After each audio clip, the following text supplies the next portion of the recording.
We've got breaking news. Tulsi Gabbard confirmed as Director of National Intelligence. Keeping you informed and engaged, now more than ever. This is Sekulow. We want to hear from you. Share and post your comments or call 1-800-684-3110. And now your host, Logan Sekulow. Welcome to Sekulow. Yes, it's an exciting time. I'm Logan Sekulow. Will Haynes is joining me in studio. Rick Grinnell is going to be joining us, a former Director of National Intelligence. And now we can say, sadly and excitedly, in a good way, our former colleague, as of about 10 minutes ago, Tulsi Gabbard, has now been confirmed as the Director of National Intelligence. And I wanted to say thank you to everyone who signed that petition, who got behind Tulsi. As you know, she has been our friend, our colleague, our broadcast partner here for the last number of years. And we really are pushing hard because we knew this is very important for the country, and we believe that she's going to do a great job as the Director of National Intelligence. And hopefully, down the road, you'll hear from her again on this broadcast. It may be sometime, but know that we are in touch with her, and it's just been, and we're making sure that she knows that you had all that support from you at the ACLJ, all of you supporters, all of you donors, all the ones that signed on to those petitions. This is an exciting time because it seems as if even the ones that maybe were quote unquote controversial are making their way through. Well, there was no real surprises on the votes. It seemed like the Republicans that were going to vote no did vote no. No one really flipped, but it's smooth. It was pretty smooth sailing other than a few minutes of kind of semi-filibustering. That's right. The Democrats did try to prolong it as long as they could. When they were trying to do a quorum call, they tried to get some extra time in there. But they eventually moved on to the vote. The final tally, 52-48, losing only one Republican. Take a wild guess who that is. The former Senate Majority Leader, Mitch McConnell, voted no. He put out a lengthy statement as to why, that is saying that, the Senate's power of advice and consent is not an option. It's an obligation, and one we cannot pretend to misunderstand. I would love to go back through Senator McConnell's yes votes on some of the worst deep state actors that got elected to nominations. Where did he put that statement out? So Chad Pergram from Fox News has the statement. I assume it's probably on his website, but quickest way to get it was from Chad Pergram over at Fox News. Just curious. But putting out a statement on why he opposed her and saying that when a nominee's record proves them unworthy of the highest public trust and when their command of relevant policy falls short of the requirements of their office, the Senate should withhold consent. Fun from Mitch McConnell. I have to say, again, as we head to the first break here, I want to hear from you. How do you feel now that really your friend, our friend, Tulsi Gabbard is now Director of National Intelligence? We also going to be joined by Rick Grinnell a little bit later in the broadcast, going to be talking about also that wrongly detained teacher in Russia. And then after 3.5 years of being imprisoned in Russia, you have a Trump presidency. Within a few weeks, he is released. I want to hear your thoughts as well. As we know, Will, because Tulsi is now confirmed, they move to the next one. And the next one is just as controversial, if you will, because you have RFK Jr., the two former Democrats back to back. RFK Jr. is going up right now. I guess they're voting for cloture now, That's right. As we are on air, they are having this cloture vote, which, if you'll remember, limits the debate to 30 hours after, meaning that tomorrow, probably at late afternoon, they could vote for full confirmation for RFK Jr. to lead HHS. As we speak, the vote is at 29-23 in favor of invoking cloture, so still probably 20-25 minutes away from that vote being fully closed out. We'll bring you updates as we're live. Yeah, we'll absolutely let you know. There are some people asking about, well, why didn't it happen last night like we discussed on air? What happened at midnight? There was a massive snowstorm, I believe, in Washington, D.C. I'm going to put massive in quotes. There was a snowstorm enough to cause some issues. They decided to delay it to this morning. No big deal. It happened. She is now the Director of National Intelligence. Very cool. It's been confirmed. So phone lines are open for your calls, 1-800-684-3110. Again, we couldn't put together such an amazing team without your support. And though she has now gone on to become the Director of National Intelligence, she was part of our broadcast team for many years. So you got to hear firsthand from some of the leaders and the future leaders in Washington, D.C. I'd love for you to give us a call. What do you think? But support the work of the ACLJ still. You got ACLJ.org. Donate now. Do it right now. Adam Schiff. Still around. Adam Schiff is still around right now. He made his way onto MSNBC. We watch it so you don't have to. Let's hear what he had to say about Tulsi Gabbard just this morning. She has echoed Kremlin talking points about the origin of the war against Ukraine. She's pushed out Russian propaganda about U.S. biolabs in Ukraine, one of the pretexts that Russia wanted to use for its invasion, to the point where RT, Russia Today, this propaganda outfit, is praising her to the degree that advisors close to Putin referred to her as our girl, an interesting diminutive for someone who might be leading U.S. intelligence agencies. This is someone who met with Bashar al-Assad, came back, had, wonderful things to say about how he wanted to get across the impression that he wouldn't engage in terrible things against his own people, when our own intelligence agencies were saying he has gassed his own people. So hard to imagine someone more disqualified from running those agencies. But Republican opposition to all of these controversial, unqualified, disqualified nominees has collapsed. You hear these worn-out talking points that she's answered a million times, and the responses have been all stellar whenever they've questioned her about any of her dealings in the past. My favorite part of this is that Adam Schiff accuses her of pushing out Russian propaganda, and then in the very next breath starts reading Russian media headlines. Which is it, Adam Schiff? Is state media from Russia propaganda and misinformation, or is it something to be believed? Because you're saying Tulsi does that, but then you read Russian media and say we should take it at face value? Yeah, it's very confusing. Which one is it?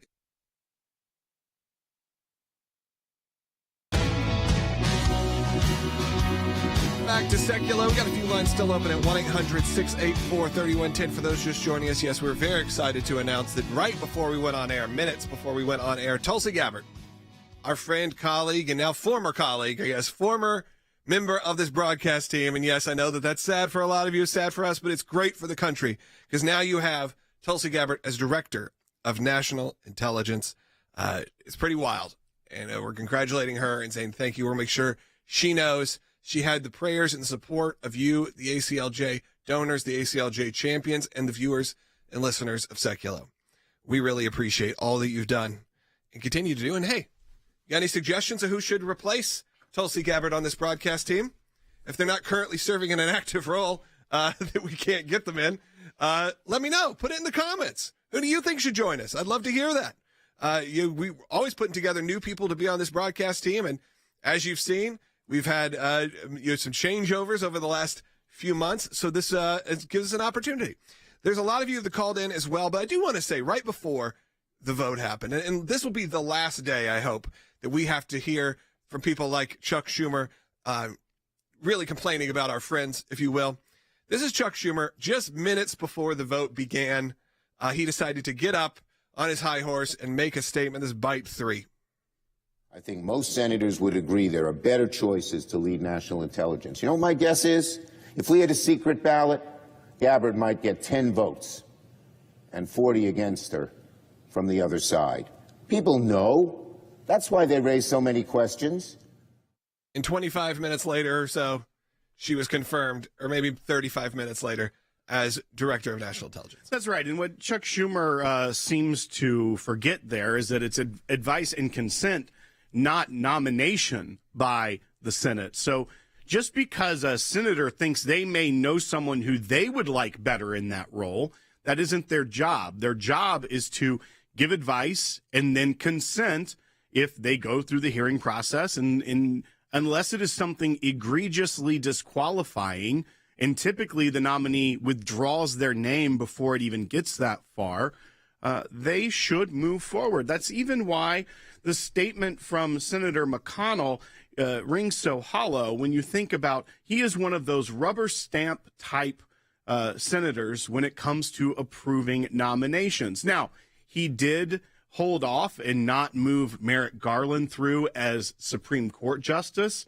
at the end of Obama's term. That's probably the one good thing that I can point to immediately that he did on nominations. But he is of that old guard that was very traditionally just rubber stamping nominees through, and he all of a sudden decides that he doesn't like Tulsi Gabbard and decides to be the lone Republican no vote.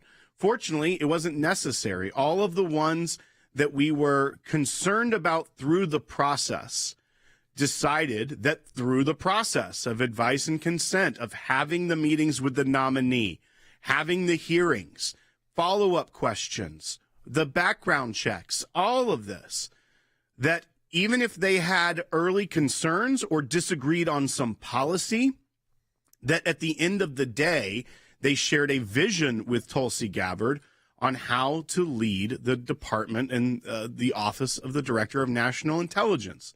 It's a great day for America. It's a great day for the viewers of this broadcast, the members of the ACLJ, because in what world did you think, Logan, or myself even, that a colleague on the broadcast or someone that our audience has gotten to know very well, even though she was a national name within the conservative movement, our audience really got to start to know her very early on compared to everyone else. So you have seen and heard from her.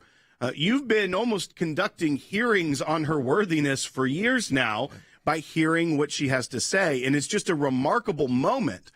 And it also shows that the Democrats, especially in the Senate, are so freaking out about what's going to happen next because they can't contain themselves, that Chuck Schumer is having to get up there and say, I bet only 10 people would actually vote for her if it was a secret ballot. Fortunately, it's not how it works. It's a roll call vote. And I don't believe him at all on that as well. That is just hyperbole and him trying to make a last-ditch effort of getting her not confirmed. It didn't work. He failed. The left failed. All of the smear campaign that she's a puppet and a Russian agent failed. 52-48. Tulsi Gabbard is your next Director of National Intelligence. We have a comment coming in, a question on line 6. I want to go ahead and take this call. Jerry in Rhode Island. Jerry, I think you have a statement that a lot of our longtime listeners and longtime viewers will agree with. Yeah. Hello, team. And anybody's been listening to this show for 10 years, there's a short list of people in office, remarkably, that anything they say we don't listen to. Schumer and Schiff are two of those names. I think that's probably right. Maybe you won't have to hear from them for all that long, but they're still going to be around, I'm sure, whether it's in the press. We know that Adam Schiff has greater plans. But you know that if it's coming out of the mouth of one of those two, then unfortunately we just don't really take it with any validity. That's right. And what you also have to remember here is that there are still two other controversial nominees that I feel like Adam Schiff and Chuck Schumer will now triple down on their efforts. I think these are somewhat, and I'd say with RFK Jr., easier to kind of pick apart because the views, I mean, Tulsi Gabbard, look at her background. Look at how much she served this country. She has, risked her life for this country for decades now. To say that she is not trusted after she'd been through 5 FBI clearances, everything that she had done, security clearances, all the work that she has done before. Now you get to an RFK Jr., which is happening. The cloture vote is happening really as we speak, which means tomorrow he could be confirmed. That one is a little bit easier for both Republicans and Democrats to question, poke holes in, because some of his views, look, whether you agree with them or not, some of his views previously or currently are quite controversial. Whether you agree with them or not, they are controversial points of view. That's right. And as you mentioned, as far as the ease of the Democrats to try to pick apart a record, Tulsi should not have been easy for them and wasn't easy for them. And they didn't sink her nomination. But I agree. RFK probably is a tougher sell in that world. But I don't think that he's going to get a hiccup here at the end. As we speak, the cloture vote's at 44-39. So we're about, let's say, 7 away from invoking cloture, and then we could move forward. You see a live view of it there in the Senate as they're going forward. And as soon as that happens, then 30-hour clock starts tomorrow afternoon. The other one is Kash Patel. And I think because there's so much vested interest with the Democrats in the deep state, that's why Tulsi Gabbard and Kash Patel have scared them as far as their nominations. And now the Democrats they knew they had lost on the Tulsi battle last night, so they started to push out new smear campaigns against Kash Patel. Senator Durbin is trying to accuse him of perjury within his hearing, saying that he's actually been coordinating the FBI the entire time, even though he's not confirmed yet. So strong words coming out of the Democrats, trying to derail him at the last minute. Tomorrow is supposed to be a committee vote for him out of the Senate Judiciary Committee. Yeah, and a lot of you are calling in. We're going to get to as many of those as we can. If you have questions or comments about Tulsi being confirmed, or later on in the broadcast, we're going to have Rick Grinnell. Rick was involved with that detained American teacher, Marc Fogel, who, again, was just released after 3.5 years. Marc Fogel from Russia. And of course, there's also a confirmation right now that President Trump did have a conversation with Russian President Putin. We know that this was not something that President Biden would do. He would never get on the phone with President Putin.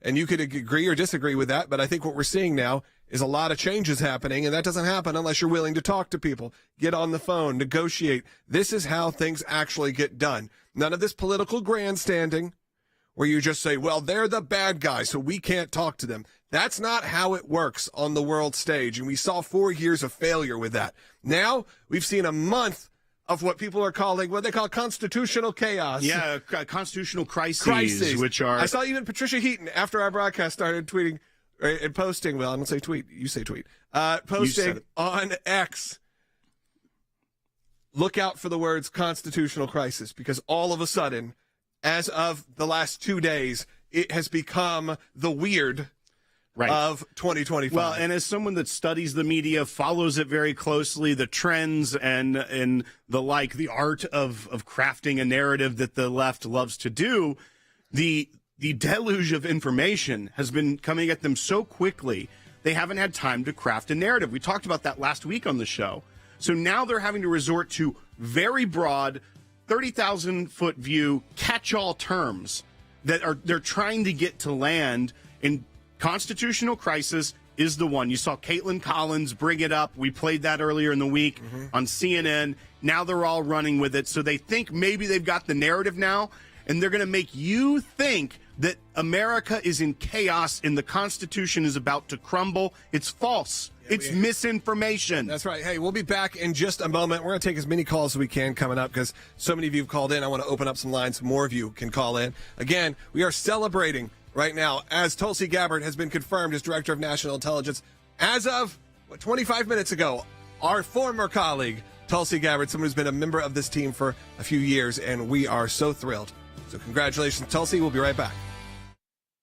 Government at every level certainly has a very specific role at the county level, at the state level, and at the federal level. Fundamentally, they need to work together to be able to deal with everything from obviously access to food and water, but a lot of the issues that people have in the wake of these major disasters have to do with infrastructure, has to do with access to power.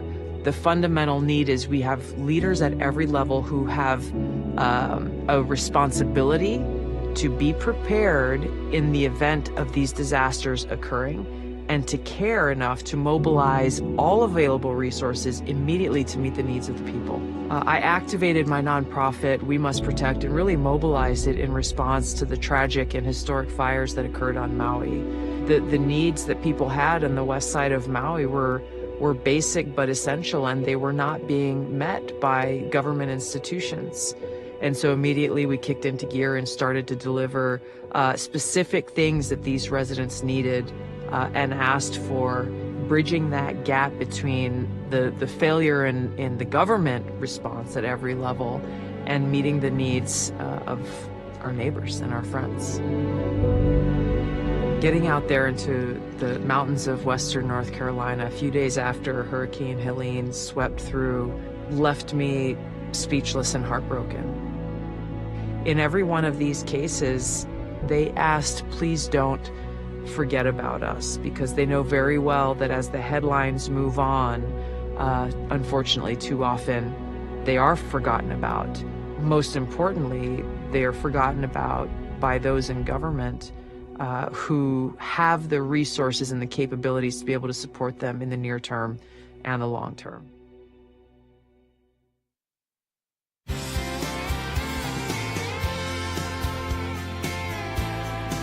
Welcome back to Sekulow. Again, some phone lines are open at 1-800-684-3110 as we're celebrating the confirmation of Tulsi Gabbard as your new Director of National Intelligence. Rick Grenell is going to be joining us also coming up in just a few minutes to discuss a lot of different topics, but specifically going to talk about Marc Fogel, the teacher that was detained and arrested for years in Russia, and he was released. And, of course, this comes now on the breaking news that President Trump has confirmed that he had a phone call with President Putin. I'm not surprised on this. He actually said yesterday that he was hoping this begins the end of the war, that this can start that process, that we can move forward, and you could see the Ukraine war end. This is how diplomacy works. You don't have to go there and be their best friend, but sometimes you do have to pick up the phone. Let's go ahead and take some phone calls. Let's go to Robert, who's calling from Maryland on line 1. Robert, welcome. Yeah, I wanted to ask the question, do you believe that President Trump's nominees are getting speedy consideration, these cabinet members, for being put in their cabinet positions by the U.S. Senate, or are they being deliberately delayed? Yeah, Robert, it is part of the game, I feel like, in some ways. I don't feel like it's been egregiously delayed. I don't feel there's been a few that have been pushed a few weeks. Kash Patel is probably the one right now that felt like this should have been a done deal a week and a half, 2 weeks ago, right. And then we saw that one get delayed. I think there was thoughts within Democrats and with some of the moderate Republicans, let's put it that way nicely, that you would have more pushback on Tulsi, more pushback on RFK Jr. and some of these other appointments, even a Pam Bondi. Really, the only one that they were sure of, it felt like, was Rubio. Obviously, Pete Hegseth, I think they thought they would have much more of a pushback. So I think once Pete got through, and now once Tulsi is through, I feel like it's a snowball effect. Well, and to your point, Robert, yes, I believe they are using as many procedural tricks as they can to delay as long as possible. Remember, when they're not getting these people confirmed, it's also delaying other business of the Senate and other business of the administration. So they are trying to slow roll the agenda of President Trump as much as they can. But I think two things are happening here. And one, there is a graph that shows President Obama in his first term had twice as many people confirmed at this point than President Trump does now. There's a lot of those type of things you can see. But two things are happening. One, the Democrats are in such disarray as a party. They had an internal meeting that things were leaked out of, that the party itself is split right now, equally angry at the outside liberal groups. One side thinks they are putting too much pressure on us and won't let us reform and figure out what's going on. And another side of the party that thinks they're not putting enough pressure on. But even the Democrat congressmen and women and senators were having their phones flooded by people on the left telling them to oppose Trump's agenda, something they are going to do already, but it was hampering them from getting other work done. They were having to field so much incoming. And that was funded by groups like MoveOn.org, which are far left, and on their team were pressuring their own members of Congress that they like. But then, too, because of the fact that President Trump is still getting so much done without all these people confirmed, I think some of the Democrat senators may think maybe we do need more of these nominees in to almost have a check on the president. Yeah. Because if they're not in, he is the executive and is going to continue to do what he wants. But almost like, wait a second, maybe we do need the cabinet member in there that's working with the department instead of it just being President Trump. So I think it has backfired a little bit on them there. They weren't expecting to have basically, a geyser of things happening all around them at all times that they're trying to figure out. And that's what does seem to be happening. Yeah, but again, this is just work. The work is getting done. And it's exciting. I'll be honest. I'm excited as an American. I know that there are people on the other side who feel like this is chaos.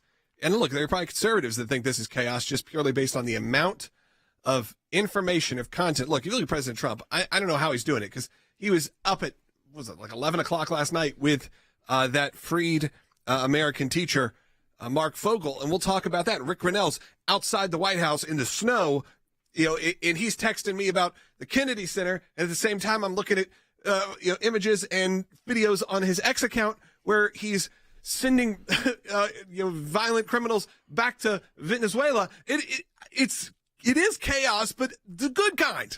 It's fun. We're actually seeing real movement from our government, something we're not used to. Like I said, you're used to the DMV. No offense to you DMV workers, but we all know what that means. We're used to the DMV version of the federal government. We are not used to this kind of strength and this kind of active momentum. Well, and to your point, the Department of Government Efficiency, the key word there is efficiency. What they're trying to do is make the government work better for the American people.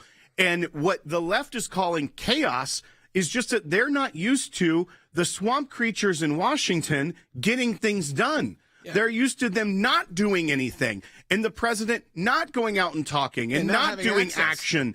And to them, they're saying this is chaotic because they're actually having to work hard once again. I think that's really interesting. Yesterday, Elon Musk was in the Oval Office with his son, answering questions from the press.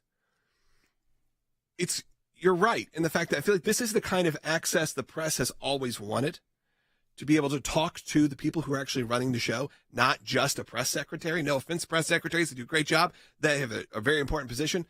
But we saw when there was the first chaos with the plane crash that happened, you saw all of a sudden everyone started showing up.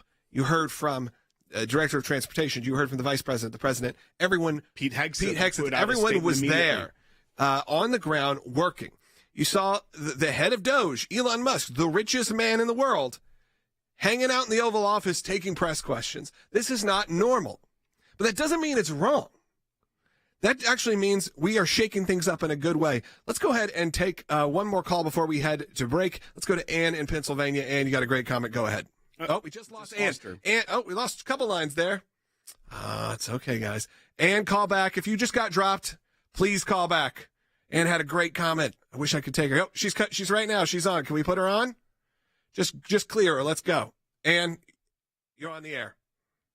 Hi. Hi, guys. I just wanted to thank you guys. I want to make a couple comments. Tulsi getting through. You guys really have such stick-to-itiveness, and I appreciate you guys so much. I mean, she's just a wonderful woman. Trump picked her for a reason.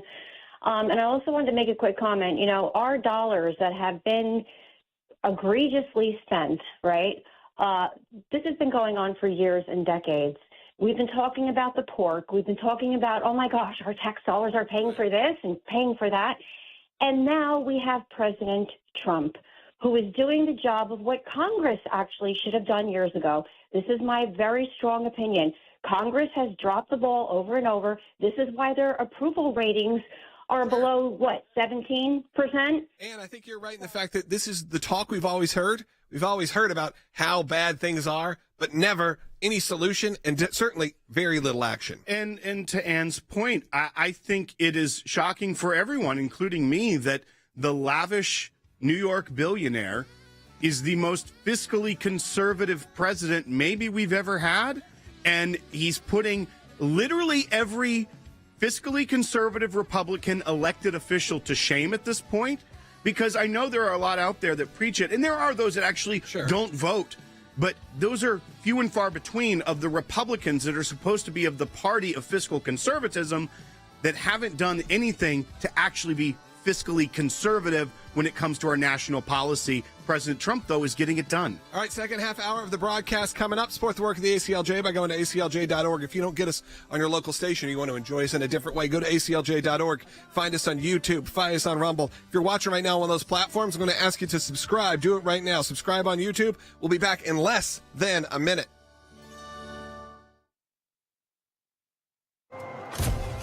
Some people think champions are bored, that it's a title that requires something only a handful can ever possess. There are times in our lives that we are called, every one of us, to step up and serve a cause greater than ourselves. Even when the loudest voices in the room say it's wrong, that it can't be done. It can be a difficult stand, but it's one any of us can make, including you. You can be the change. You can make that difference. You can be a champion. We cannot do what we do without you. By becoming a monthly donor, you can become a champion of life.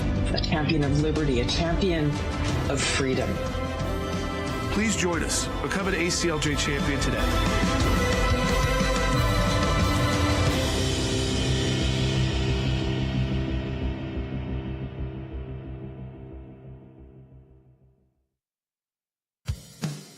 keeping you informed and engaged.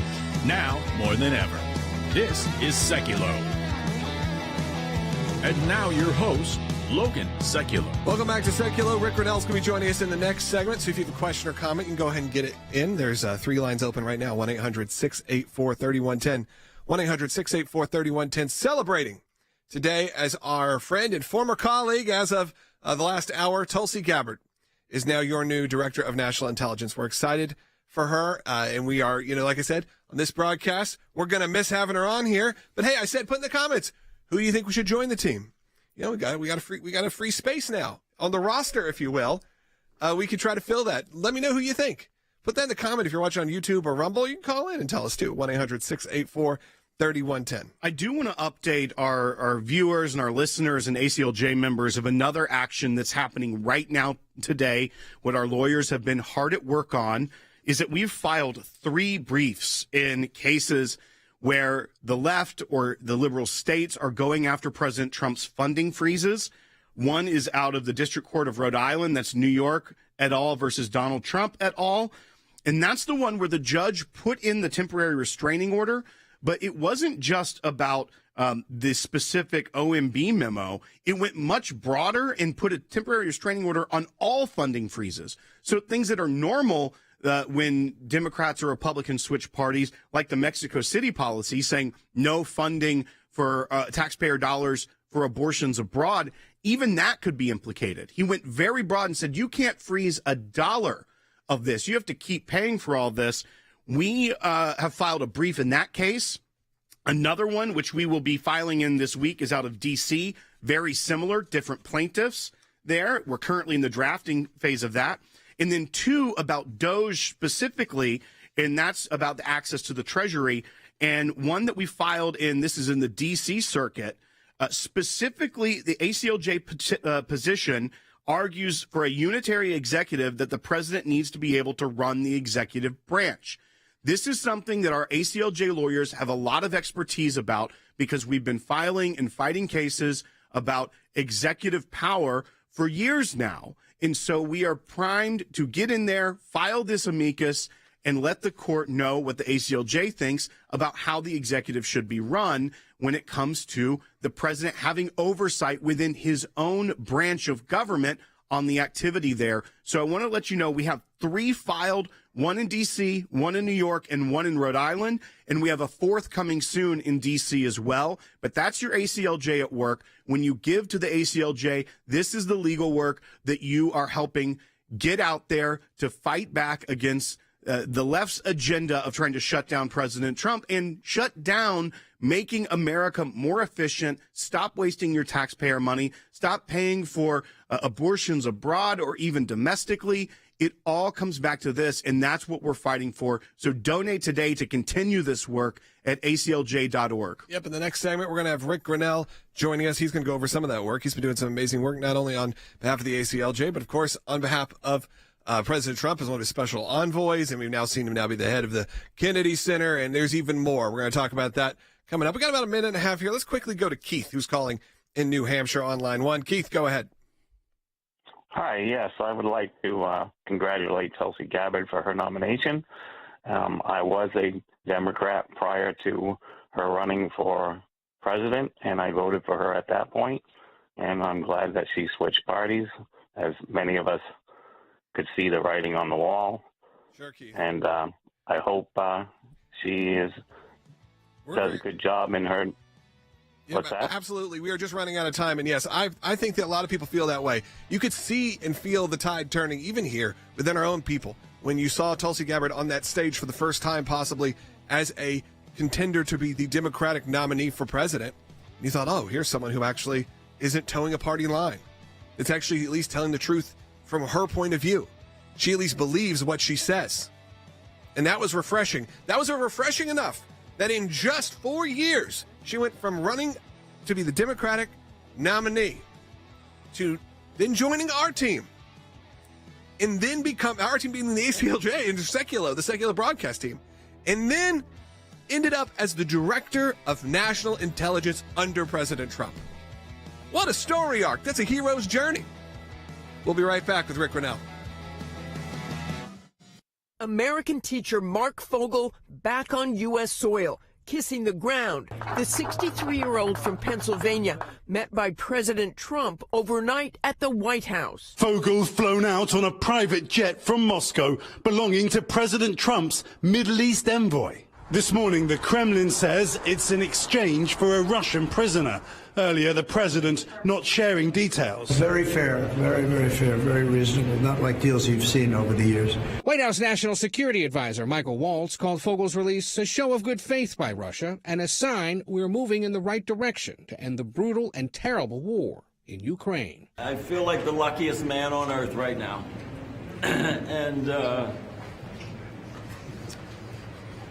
I want you to know that I am not a hero in this at all. And President Trump is a hero.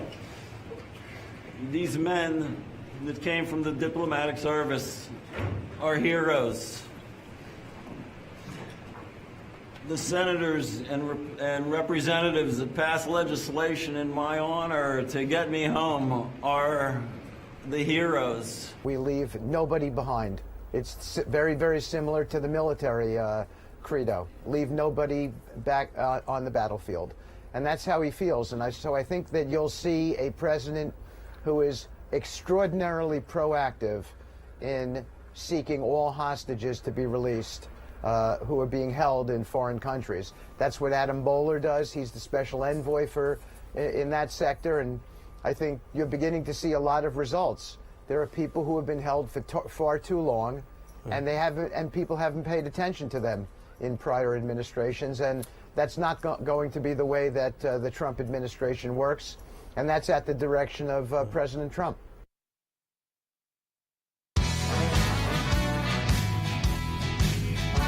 Welcome back to Sekulow. Phone lines are completely jammed right now, but they'll open up, so keep calling. Rick Grinnell's joining us. Rick, again, I'm going to keep saying the hardest working man in Washington, D.C. and around the world, whether we're talking to you about getting people onto planes to Venezuela, whether we are talking to you about the Kennedy Center. And then last night, another big moment happened, a late night event, as President Trump met with Marc Fogel, the wrongfully detained prisoner in Russia, school teacher.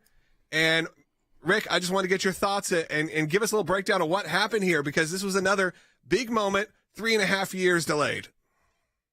Yeah, look, it was a really big moment. And I think really the benefit of what we're watching here is how talking and representing America really works. Remember, Joe Biden and Vladimir Putin didn't speak for 3.5 years.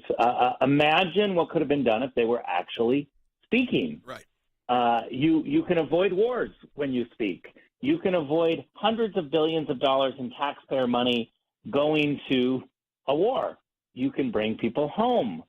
There are a variety of things that can be done when you actually push forward and talk. Talking is a tactic. President Trump is a great negotiator, and I think what's real is we have a amazing moment here where countries understand that Donald Trump means business. They're offering up ideas to increase the relationship. I'm watching this in real time. I was with the president yesterday in the Oval Office. He was telling me about the strategy of what's happening going forward. It's just really amazing how focused he is. Going back to the White House here in a couple of minutes to be with the president again. And I think what we see now is his ability to negotiate is going to end this war. I'm really excited about it. It feels that way, Rick. Absolutely. I was watching that, I guess you'd say, kind of press conference that happened in the Oval Office last night as they were meeting, and it was really wild to see it because, like you said, all you have to do sometimes is open up this line of communication. I mean, that's not all. You have to have someone who can really respond and know what they're doing. But this happens so quickly when during this Trump presidency. We didn't even know. I think a lot of people didn't even know that these people are detained, whether that was you going down and getting the 6 out of Venezuela, whether that's this happening in Russia, because if it's not our number one news story, we don't know it's going on. And of course, we saw it with Pastor Brunson that we were highly involved in during the first Trump presidency. A lot of ways that we connected with you, Rick, and spent a lot of time with you working on these kind of matters. And now you're seeing it get, like you said, they know they have business to deal with President Trump. And the idea of doing a political stunt, if you will, and that's really, to me, what 3.5 years of no communication during a time of war from President Biden, that's all that was. That was just trying to feed a talking point that we don't talk to bad people. And the thought process that you can't get things done. I put bad people, that was sort of the narrative of we can't talk to them because they're doing things we disagree with. It's well, that's not how it works on the global stage. No, it's not. And what I can tell you when it comes to diplomacy is that I've said this before. I think it's worth repeating every single day, is that there's a difference between a threat and a credible threat. Countries know that Donald Trump just may do something. They know that he's focused. They know he's working. And so what is amazing is, as we're speaking, the White House is announcing 3 more Americans released, detained Americans from Belarus. And so what's happening, I think, now are countries are realizing they can't mess around with the United States because Donald Trump is president. And Rick, now we know as well that, President Trump put out a truth post about a phone call with Vladimir Putin. And it goes back to even what you've said many times on this broadcast, that diplomacy is a tool and a tactic that must be used. And also with that credible threat as well, that they have to take you seriously, something that clearly world leaders didn't do during the last 4 years. But whether it's bringing Americans home or trying to advance towards peace, it totally destroys the left's narrative about President Trump. So they're going to have to come up with something now that, oh, look, we have the constitutional crisis at hand, and he's calling his buddy Putin. So clearly, what are they actually talking about? They're going to come up with some smear or some lie. But in reality, we see what leadership is, and it is such a stark contrast when the executive of the United States, the president, for 4 years was showing zero leadership skills, not able to do full cabinet meetings, not able to pick up the phone and have conversations with these world leaders. And now we're seeing transparency, diplomacy, action. And the fact that detained Americans are coming home, I think there's really no way that they can actually spin this to be a negative, because who is against these things? Yeah, it's so true, Will. It's common sense, right? We all know that it's common sense. And what we're asking for is for politicians, people who represent us, to have common sense, not Washington sense, but common sense. And that means picking up the phone and talking to people. It means saying that we don't want waste, fraud, and abuse in our tax dollars. It means saying to countries, wait a minute, you're holding an American against their will as a hostage, return them or face consequences. These are just really practical things. And I grant you that Washington, D.C. and the left is melting down because they like to control the process. They want it slow so a lot of lobbyists and lawyers can be involved and get paid.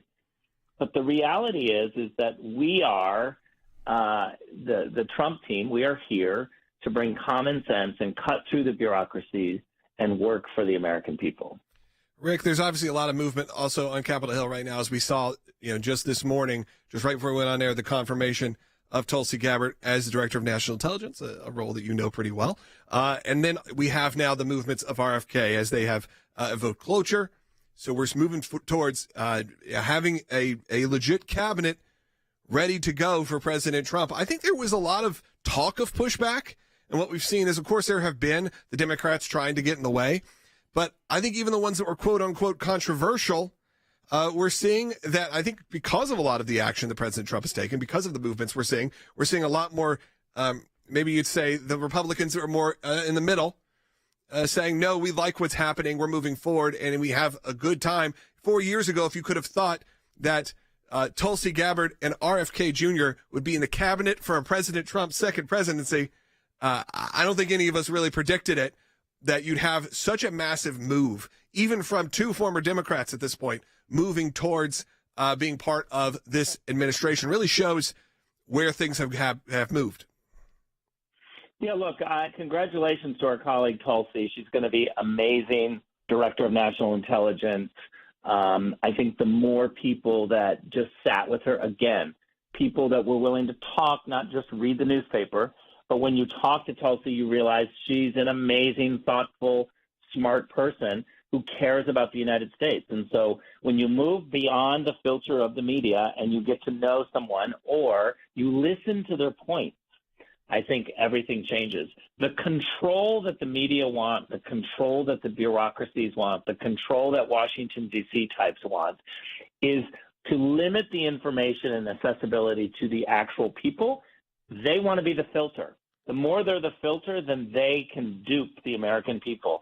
We have a system right now where we're going straight to the American people. Rick, thanks for joining us today. I really appreciate it. I know you've got a busy schedule, and we'll follow along on social media to see, where in the world is Rick Grinnell next. It's always an adventure for you, and we are obviously thrilled to still have you here on Sekulow each and every week. We appreciate it, Rick. Thank you so much. I want to encourage you all to call in as well. Phone lines are open. We got 2 lines open at 1-800-684-3110. Today is a little different tone because we are celebrating our friend and now former colleague, Tulsi Gabbard, going on to now be the Director of National Intelligence for the United States of America. Very cool. A really great moment for all of us, and we'll make sure that she knows. I mean, she knew before, but she knows how much you all supported her and got behind this effort to get this done. Thank you to the ACLJ champions. Thanks to ACLJ supporters. And look, now we got to move forward. What's next? There's a lot on the horizon. We are fighting still in the courts each and every day. Great. We got Tulsi Gabbard. We got to get in there and root out a lot of others that are in there right now. And we are filing cases, it feels like, in federal court all the time. So you need to get involved right now. Go to aclj.org. Make a donation if you can. It's a great time to do it. You make a donation, it's tax deductible, and we really could use it. During some of these cycles, it goes up and down with fundraising, and you don't want to be the person who's just continually asking for money.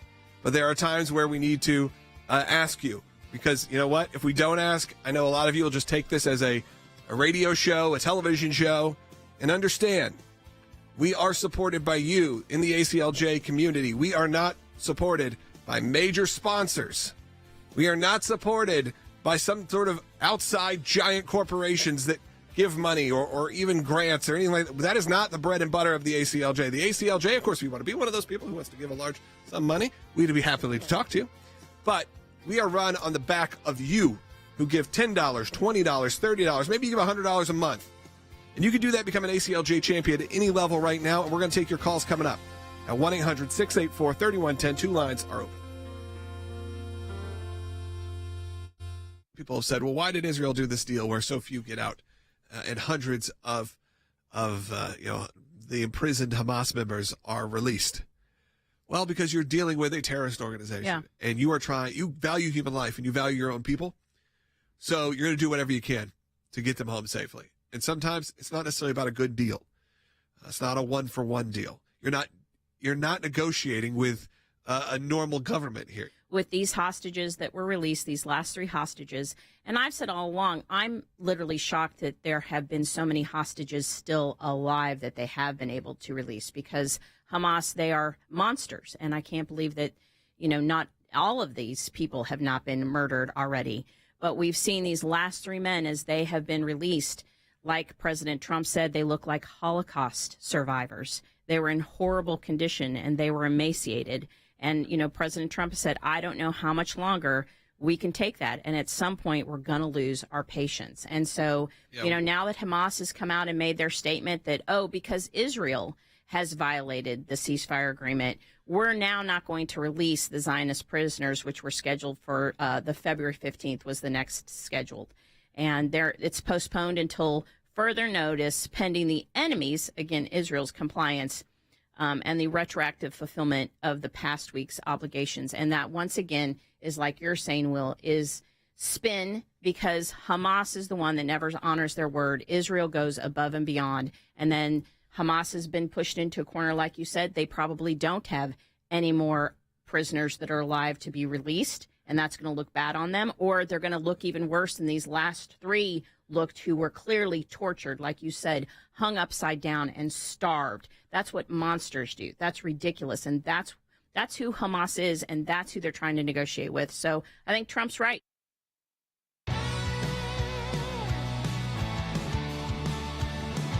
Welcome back to Sekulow. A couple lines still open for you at 1-800-684-3110. We'll try to get some answers for your questions. Let's go to Diana, who is calling from Arizona on line 3, who is an ACLJ champion. If you're an ACLJ champion, you get bumped to the front of the line. So, Diana, you're on the air. Thank you, sir. Two comments. First, I think Putin and Belarus are releasing prisoners because they think still that President Trump will do what they want in Ukraine. Second comment is on your Elon Musk news conference.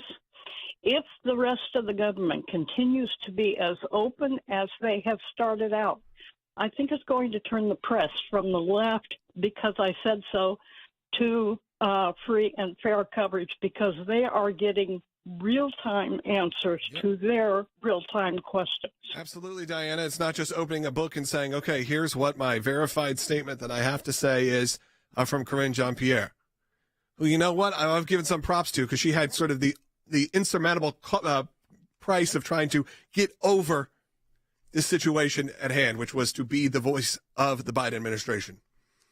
You know, it was pretty tough sometimes, I feel like, for her job. But now you have Elon Musk hanging in the Oval Office with his son, taking questions, whatever it is. You have President Trump showing up, Vice President Vance, you have all of the cabinet, and they're all appearing. And, of course, today we have the confirmation of Tulsi Gabbard, our former colleague, as of a few hours ago now, or an hour ago or so. And Jordan, my brother, Jordan Sekulow, wanted to join us. He just texted and said, hey, can I hop on for a minute to comment about this? Because, hard at work getting things done. But, Jordan, welcome.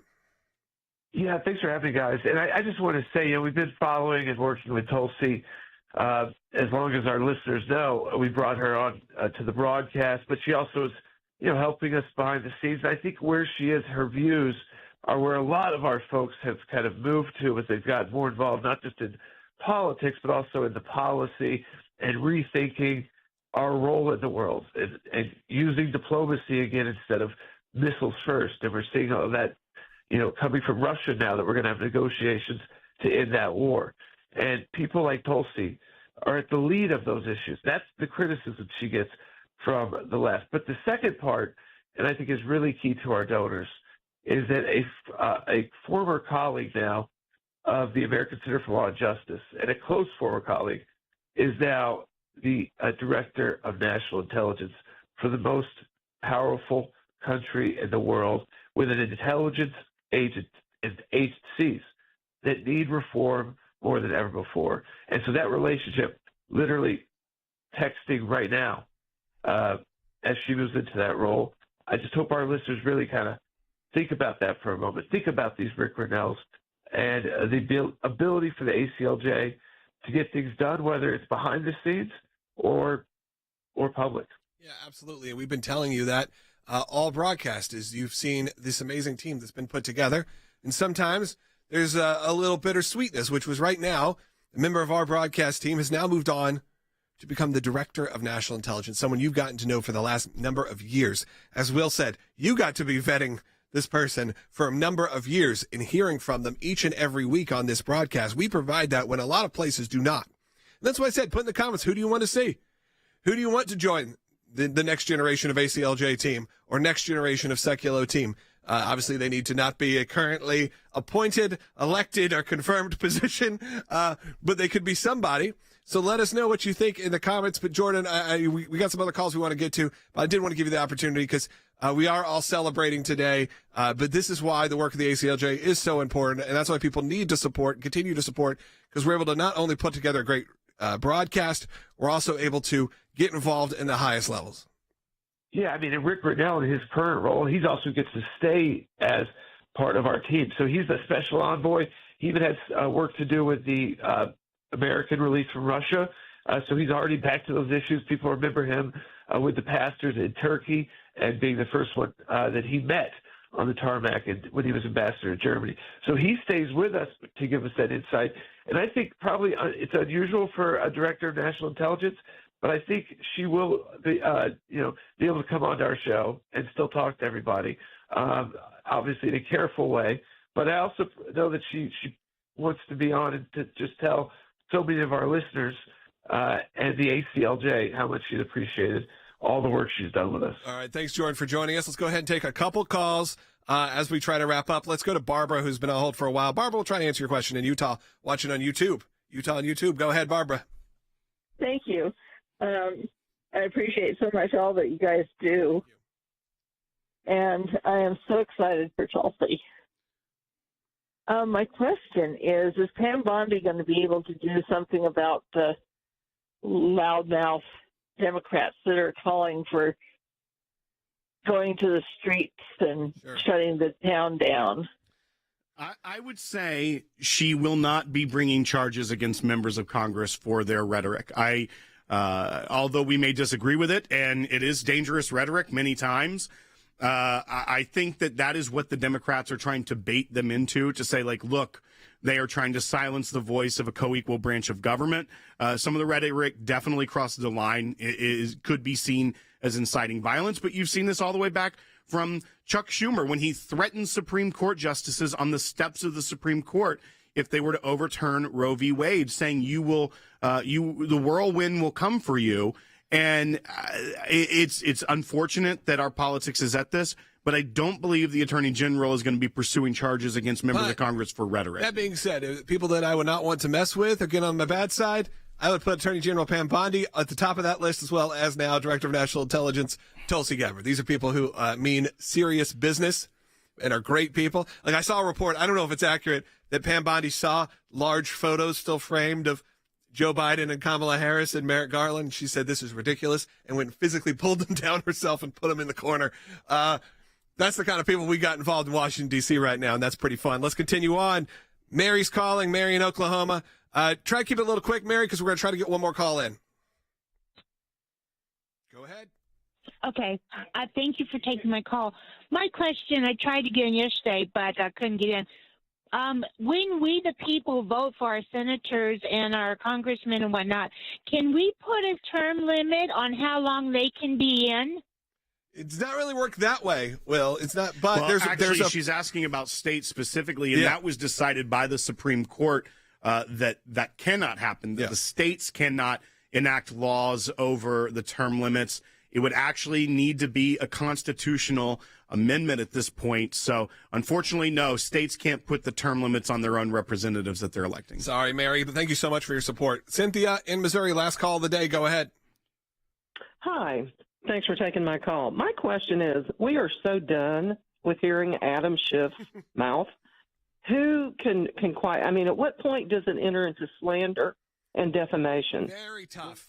Very tough in the United States of America when you're a public figure for slander and defamation to ever really happen, unless it is talking about things that are very illegal. But when you're a public figure, it is very tough. And you would have to prove that Adam Schiff didn't believe to be true the lies that he's spewing, which is very tough because, unfortunately, Democrats do believe a lot of lies. Yeah, I guess it's the double-edged sword of living in a world with free speech, living in a country with free speech. Is sometimes you don't like what they have to say. You know what they're saying is not true. That's why you got to have discernment. That's why you got to have voices like ours as well here at the ACLJ to let you know and help you stay engaged and informed. I think it says at the beginning of the show. Keep you informed and engaged now more than ever because we have to do that to make sure people like you, Cynthia, have the tools to represent on that stage. Well, that's going to do it for today's broadcast. I appreciate it. Congrats to our friend, Tulsi Gabbard. Again, thank you to all your support of her and, of course, of the ACLJ. I'm going to encourage you right now, last second, go to aclj.org, make that donation today. We'll talk to you tomorrow.